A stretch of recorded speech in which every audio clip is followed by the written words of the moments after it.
उत्तर प्रदेश के मुख्यमंत्री योगी आदित्यनाथ ने मंदिर मस्जिद मुद्दे को लेकर बड़ा बयान दिया है। सीएम योगी ने अयोध्या में कहा कि विश्व मानव सभ्यता को बचाना है तो सनातन का सम्मान करना होगा। हमारे ऋषि मुनियों ने हजारों वर्ष पहले वसुदेव कुटुंबकम की बात कही। दुनिया के अंदर सनातन धर्म ही ऐसा धर्म है जिसने हर मत मजहब को विपत्ति के समय शरण दी है, लेकिन कभी काशी विश्वनाथ धाम, कभी अयोध्या में, कभी संभल में कल्कि अवतार की हरिहर भूमि, तो कभी भोजपुर में। हर समय हिंदुओं के मंदिरों को तोड़ा गया है। आगे उन्होंने क्या कुछ कहा है, खुद सुनिए।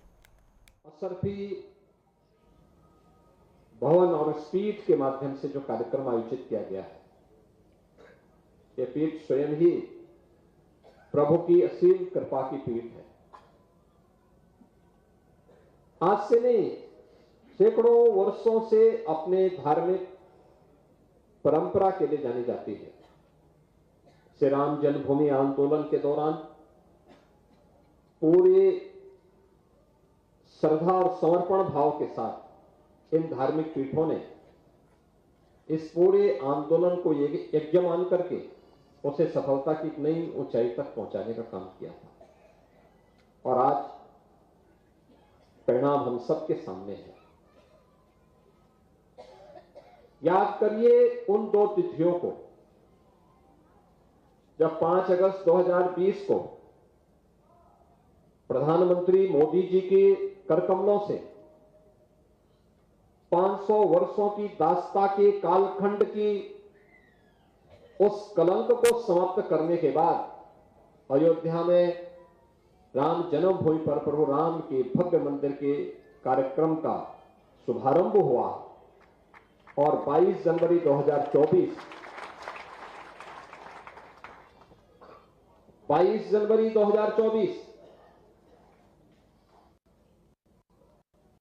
जब 500 वर्षों की दास्ता के उन कालखंडों को समाप्त करते हुए अयोध्या धाम में प्रभु रामलला फिर से विराजमान हुए, कौन ऐसा भारतीय था और कौन ऐसा सनातन धर्मावलंबी रहा होगा देश और दुनिया के अंदर जिसकी आंखों में श्रद्धा के आंसू ना आए हो।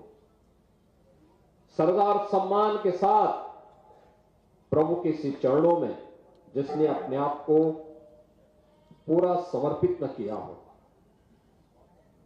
और यही तो है हमारी परंपरा। दुनिया के अंदर अकेले सनातन धर्म है जिसने दुनिया की हर जाति, हर मत, हर मजहब, हर संप्रदाय के लोगों को उसकी विपत्ति के समय शरण देकर के संरक्षण दिया है, उसे फलने फूलने का एक अवसर दिया है। लेकिन क्या दुनिया के अंदर ऐसे ही हिंदुओं के साथ भी हो रहा है क्या? ऐसे ही हो रहा है क्या? आज बांग्लादेश में क्या हो रहा है, पाकिस्तान में क्या हुआ था, इससे पहले अफगानिस्तान में क्या हुआ था? मैं पूछना चाहता हूं उन लोगों से, कौन वे लोग थे जिन्होंने देश के अंदर सनातन धर्म से जुड़े हुए उन मान बिंदुओं को नष्ट करने का काम किया था, और क्यों किया था? उसके पीछे की नीयत क्या थी? उसके पीछे की नियति अपने बर्बर कृत्यों को अंजाम देकर के पूरी धरती को नरक बनाने की साजिश का हिस्सा था। विरासत और विकास के बीच में एक बेहतर समन्वय होना चाहिए। यज्ञ उसी की प्रेरणा देता है, यानी यज्ञों के पीछे का भाव ही यही है कि उसका एक पक्ष है सांसारिक उत्कर्ष का और दूसरा पक्ष है जीवन में सफलता के लिए मुक्ति प्राप्त हो। सांसारिक उत्कर्ष विरासत को बनाए रख करके भारत की परंपरा अपने इष्ट देवों से, भारत के पावन धर्मस्थलों से, मान बिंदुओं से जो हमारे आदर्श हैं, हमारी प्रेरणा है, उनसे प्रेरित होकर के निरंतरता प्राप्त कर सके। और उन मूल्यों और आदर्शों को ध्यान में रख करके जब हम आगे बढ़ेंगे, तभी भारत भारत बना रहेगा। यही परंपरा है जिस पर हर भारतवासी गौरव की अनुभूति करता है। और इसी के बारे में तो हमारे पावन प्रबंध काव्य और पावन ग्रंथ कहते हैं कि दुर्लभम भारतीय जन्म मानुषम तत्र दुर्लभम, यानी भारत की धरती में जन्म लेना दुर्लभ है और उसमें भी मनुष्य के रूप में जन्म लेना तो और भी दुर्लभ है।